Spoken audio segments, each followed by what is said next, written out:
পবিত্র আশুরা ইসলামের অন্যতম একটি ফজিলতপূর্ণ দিন। পৃথিবী সৃষ্টির শুরু থেকে এই দিনে অনেক ঘটনা সংঘটিত হয়েছে। ইসলামী বর্ষপঞ্জির প্রথম মাস মুহররম মাস। আশুরা বলতে মুহররম মাসের 10ম দিনকেই বোঝানো হয়। দিনটি বড়ই ফজিলতপূর্ণ।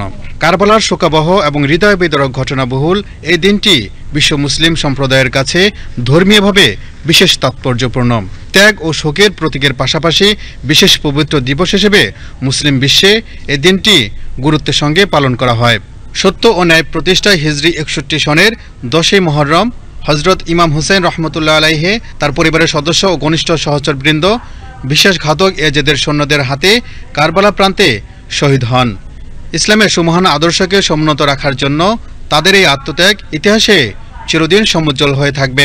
এদিকে পবিত্র আশুরা উপলক্ষে প্রতি বছরের ন্যায় এবারও রাজধানী পুরান ঢাকায় হোসেনি দালান থেকে শিয়া সম্প্রদায়ের উদ্যোগে তাজিয়া মিছিল বের করা হয়। সকাল 10টায় হোসেনি দালান থেকে শুরু হয়ে মিছিলটি বকশীবাজার, লালবাগ, আজিমপুর, নিউ মার্কেট হয়ে ধানমন্ডি লেকের পার্শ্ববর্তী সীমান্ত স্কয়ারের সামনে গিয়ে শেষ হয়। হাজার হাজার শিয়া মুসলমান কালো পোশাক পরে হাতে নানা রঙের পতাকা ও ব্যানার বহন করে মিছিলে অংশগ্রহণ করে। সত্যকে প্রতিষ্ঠা করতে গিয়ে এজেদের কাছে মাথা নত না করে যে ইসলাম প্রতিষ্ঠা করেছিলেন, সেই ইসলামই বিশ্বে মাথা উঁচু করে দাঁড়িয়ে আছে এবং দেশ ও জাতি যাতে এই সত্যকে উপর ভর করে এগিয়ে যেতে পারে, এটি আজকে তাজিয়া মিছিলের প্রধান তাৎপর্য।